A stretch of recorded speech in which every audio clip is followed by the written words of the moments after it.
जय माता दी। नमस्कार दोस्तों, स्वागत है आप सभी का हमारे YouTube चैनल लक्ष्मी शर्मा की कहानियां पर। प्रेम से बोलिए राधा रानी की जय। भक्तगणों, आज आप सभी सुनेंगे राधा अष्टमी व्रत का महत्व और कथा।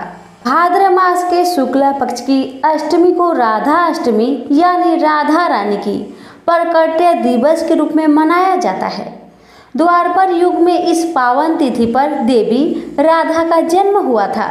श्री कृष्ण भक्ति के अवतार देव ऋषि नारद ने एक बार भगवान सदाशिव के चरणों में प्रणाम करके पूछा कि श्री राधा देवी लक्ष्मी, देव पत्नी, महालक्ष्मी, सरस्वती, अंतरंग विद्या, वैष्णवी प्रकृति, वेद कन्या, मुनि कन्या आदि में से कौन है?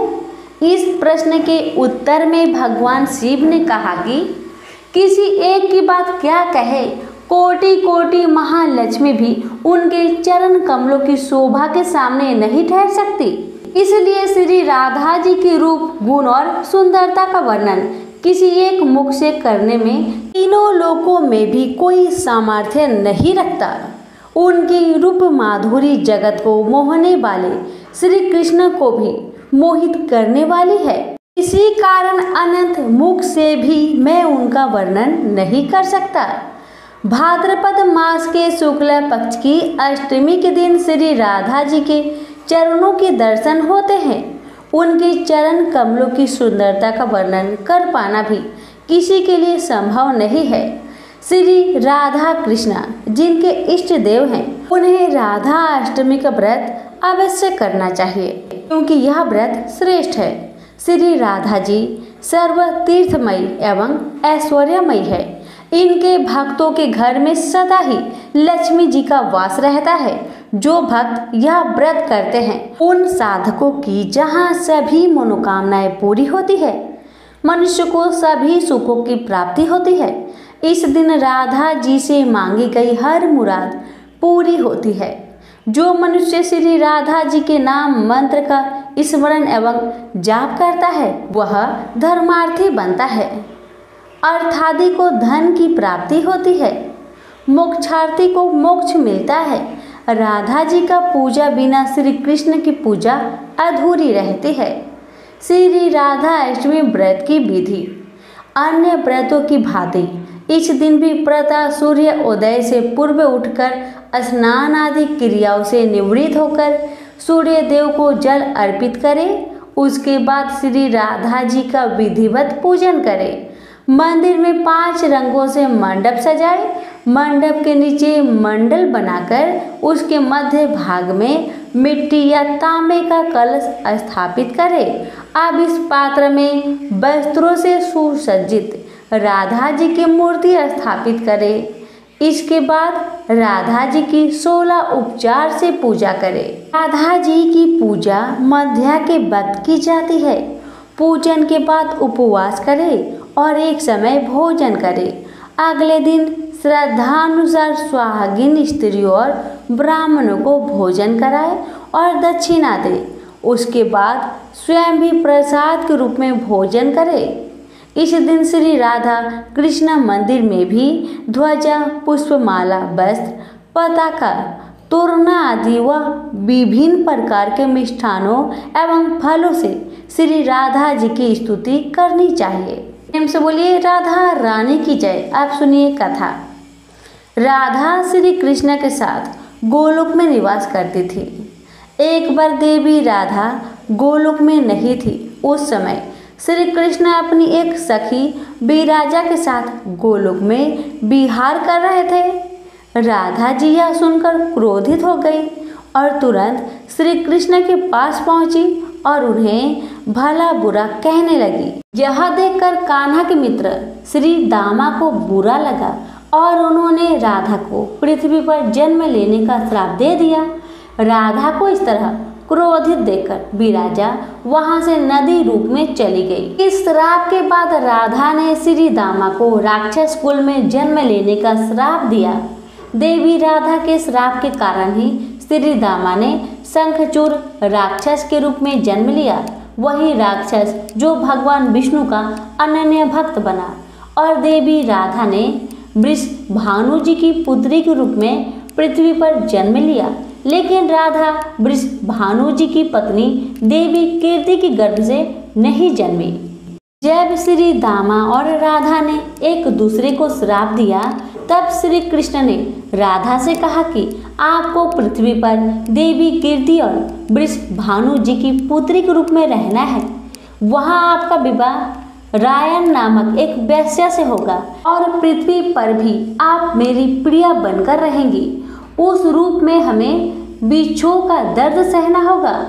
अब आप पृथ्वी पर जन्म लेने के लिए तैयारी करें।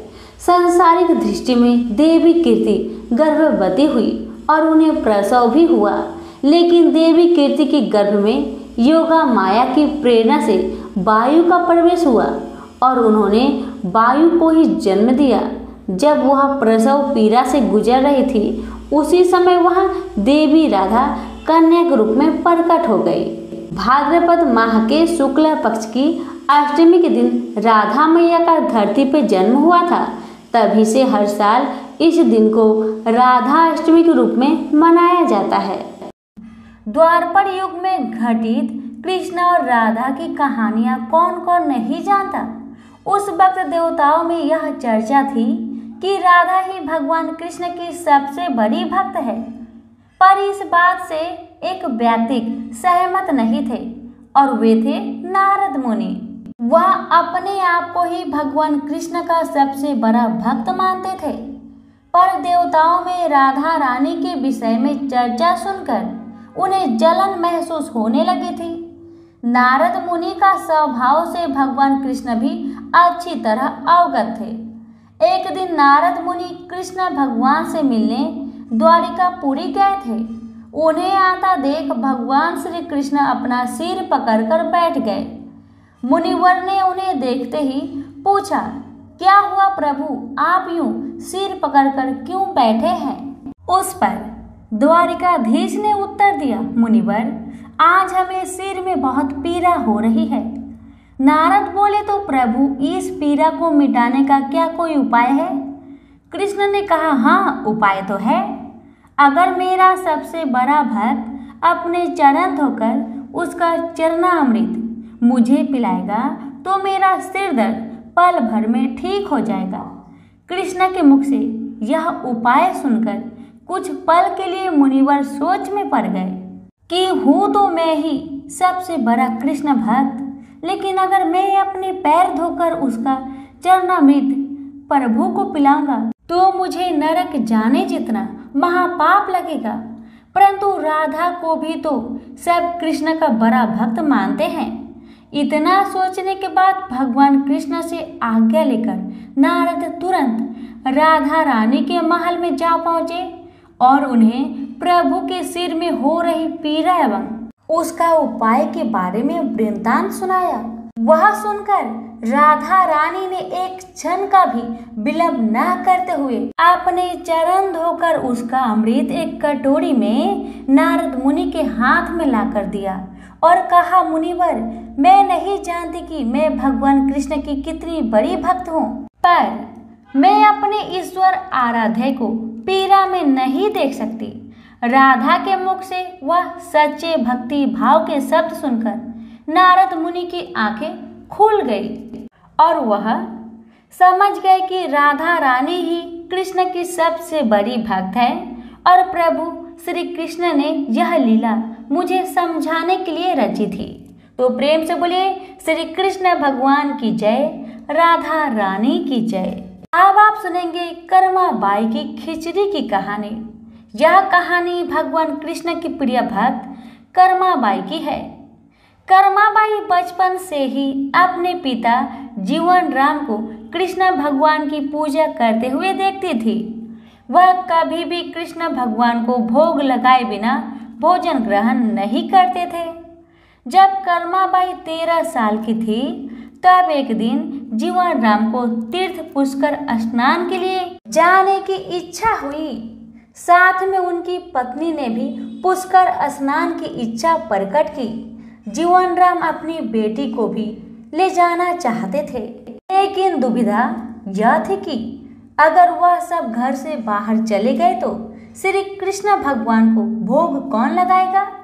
जब जीवन राम ने इस नित्य कर्म की जिम्मेदारी कर्माबाई को सौंपी और कहा कि देखो बेटी कर्मा, सुबह भगवान कृष्ण को भोग लगाने के पश्चात ही तुम भोजन ग्रहण करना। कर्मा ने भी अपने पिता की हाँ में हाँ भर दी।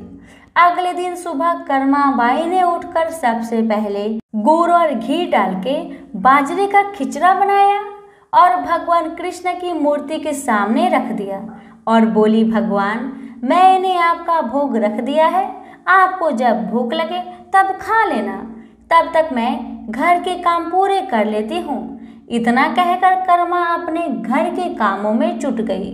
काम करते करते बीच बीच में आकर देखने पर जब कर्मा को ज्ञात हुआ कि भगवान ने अभी तक खिचड़ा नहीं खाया है, तब उसे संदेह हुआ कि शायद खिचड़ी में घी और गुड़ कम हो गई है, इसलिए भगवान कृष्ण भोजन ग्रहण नहीं कर रहे हैं। तभी कर्माबाई ने खिचड़ी में थोड़ा सा गुड़ और घी मिलाया और मूर्ति के सामने बैठ गई। वह बोली, भगवान मेरे पिताजी जब खिलाते हैं तब तो आप खा लेते हो, तो अब क्यों नहीं खा रही हो? और अभी तो पिताजी बाहर गए हैं, उन्हें आने में बहुत दिन लगेंगे, तब तक आपको भोग लगाने की जिम्मेदारी मुझे दी गई है, इसलिए जब तक आप भोजन नहीं खाएंगे मैं भी कुछ नहीं खाऊंगी। इस तरह जीत पर अड़ी नन्ही कर्मा की प्यारी बातों से कृष्ण भगवान का सिंहासन डोल गया और फिर मूर्ति में से आवाज आई, बेटी कर्मा तुमने पर्दा तो नहीं किया है, तो मैं भोजन ग्रहण कैसे करूं? तब कर्मा बाई ने मूर्ति के आगे अपनी चुनरी का पर्दा किया और कुछ ही समय में कृष्ण मूर्ति के सामने रखी खिचड़ी की थाली खाली हो गई। अब कर्मा रोज सुबह सबसे पहले कृष्ण को बाजरे का खिचड़ा खिलाती और बाद में खुद भोजन ग्रहण करती थी। कुछ दिनों बाद घर लौटने पर कर्मा के माँ बाप श्री कृष्ण लीला देखकर दंग रह गए। इस तरह कर्माबाई ईश्वर कृष्ण की निस्मित भक्त बन गई। अपने जीवन के अंतिम दिनों में कर्माबाई भगवान जगन्नाथ की नगरी जगन्नाथपुरी में एक कुटिया में बस गई। वहां पर एक दिन कर्माबाई की कुटिया के सामने एक तेजस्वी कांति वाला बालक आया और उसने कर्माबाई से कहा, मुझे भूख लगी है माँ, खाने को दो। उस वक्त भी कर्माबाई अपने भगवान कान्हा के लिए खिचड़ा का भोग लगा रही थी। कर्मा ने उस बालक को भी खिचड़ा खिलाया। इसके बाद से वही बालक हर रोज कर्मा के हाथ का खिचड़ा खाने आता था। यह सिलसिला कई वर्षों तक चलता रहा।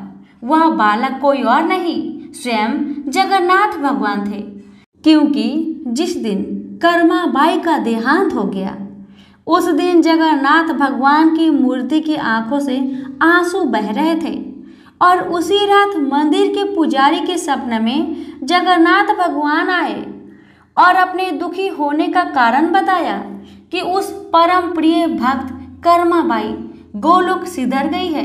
मैं रोज सुबह उसके हाथ की खिचड़ी खाता था, अब मुझे खिचड़ी कौन खिलाएगा? अगले दिन से मंदिर के पुजारियों ने निर्णय लिया, भगवान का रोज बाजरे का खिचड़ा का भोग लगेगा और उस भोग का नाम दिया गया कर्माबाई की खिचड़ी। तो प्रेम से बोलिए श्री कृष्ण भगवान की जय, जगन्नाथ भगवान की जय। कथा अच्छी लगे तो दूसरों को शेयर जरूर करें। भगवान आप सभी की मनोकामना को पूर्ण करे।